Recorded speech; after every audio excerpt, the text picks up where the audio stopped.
The Senate has approved a resolution to fund and arm Syrian rebels fighting ISIS. The bill gives the Obama administration authority to train the fighters, but they must do so before mid-December. The president has been adamant that there will be no boots on the ground, but his strategy to take on the terror group has widened a rift between the president and his military. Both retired Marine General James Mattis and Army General Martin Dempsey, the chairman of the Joint Chief of Staff, have come out publicly saying boots on the ground should not be ruled out because it could backfire on the U.S. So is the president's promise to keep combat troops out of Iraq set in stone? Or could that all change? That's the topic this half hour. We want to hear from you on our Fox 26 Facebook page. You can also weigh in on Twitter. Be sure to use the hashtag Fox26 for life. Joining us live in the newsroom is our legal analyst, Chris Tridico, our news analyst, Mustafa Tamiz, and public policy analyst, Jackie Bally. All right, good morning, guys. What do you guys think? Will he be able to keep his promise, no boots on the ground? You know, every war the country has been in, I think there's probably been some rift between the president and the military over how to proceed, because the military wants to go in a certain way and the president may not agree, as happened here, as happened in Vietnam, Korea, World War II, and every other war I can think of. The real issue here is it good for the country? Is it right for the country for the military to come out publicly and open this wound with the president, and at the same time that the military is claiming, you know, not having boots on the ground weakens us?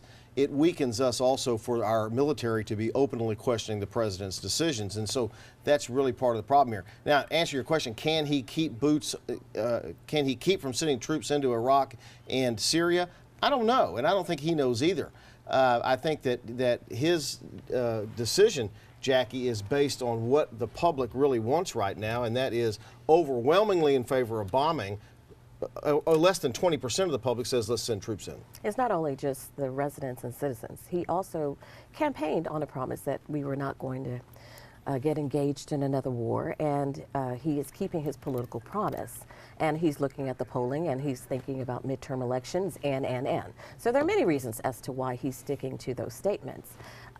What the U.S. residents and citizens are also concerned about, however, is when he does make statements like our national security is at risk, but then he says, but we're not going to do anything, we're not going to have boots on the ground, and then his military team is saying, but that's the only way we can actually destroy these thugs and to get rid of ISIS. That's really where the tug-of-war is. And it's not just his military leaders who are saying this, it's also people in his own party, in the Democrat Party. I agree with that. So he's getting slammed both ways from his military leaders, and people are saying, stop listening to your political advisors, listen to your military leaders, including members of his Democrat Party. Do you agree that it's okay for political leaders to say we don't like this, but the military should do it in private? Don't you agree? I think the military, whatever disagreement they have, they need to try to get that contained and try to make sure that they take care of that with the president. But I do think as the leaders, they have more experience in foreign policy than our current president. I agree with that, but it really should be in private, shouldn't it? Look, I think this is the wrong debate. More troops, less troops, bomb, not bomb. The part of the strategy that's concerning is we're about to arm what we're considering moderate rebels in Syria who are in mortal combat with Assad's regime. Their fight is with Assad, so if you're arming them and you're training them, they're going to take that fight to Assad. And if Assad is further weakened, who's strong enough to take over Syria? It's going to be ISIL. So that's the debate we should be having, but unfortunately, we don't seem to have the right debates in this country. We take political side, who's right, who's wrong, should we bomb, should we not bomb? All right, let me go to Sally. She's monitoring our social media. Let's check in on Twitter first and see what some of our viewers are saying. David says, if we just kept 10,000 troops, ISIS would never have grown to where it is. We need to go back and stay forever if we want calm in the Middle East. And then I want to bring up one of our Facebook viewers, Doug, just posted. He says his son is actually being deployed there. Why does he keep hearing no boots on the ground? He says either send them and let them do what needs to be done or get them out and stay out of it. These timid rules of engagement are doing nothing but getting our military members maimed and killed. You know, I don't disagree with David's assessment that we probably could have and should have, well, no, I'm sorry, we should have kept troops in the Middle East at the end of the, when we pulled out of Iraq. The problem is Iraq would not agree to a status of forces agreement that would allow us to do that.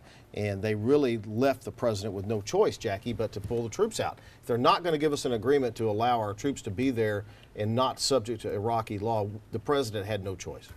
Well, a lot of us will disagree on that statement. We do feel that he had a choice, and again, what's the choice? And then he's saying, and then let me finish my statement. And then Mustafa is saying that we're having the wrong debate. But the reason why we're having this debate is because of the actions of the president and because of statements that he made, campaign statements that he made, and now he's trying to live up to those campaign statements instead of making some real hard military decisions. So what was the president's choice? He shouldn't have withdrawn the troops. And left them there subject to Iraqi law to be arrested and tried by Iraqis? He should have had a more aggressive foreign policy plan, which is what I've been saying from day one. This is the problem. This is why we're here. President Bush cut that status of forces agreement that left the president with no choice. What else was he supposed to do? Yeah, facts are irrelevant. History is irrelevant. Our political ideology was driving a lot of this conversation. It makes no sense to me.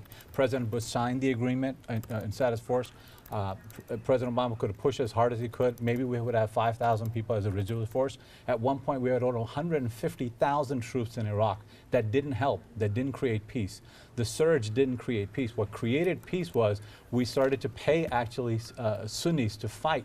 And that's what surge was successful. It wasn't the number of troops. And we're going to leave it right there. We'll be back in a little bit with another really good story.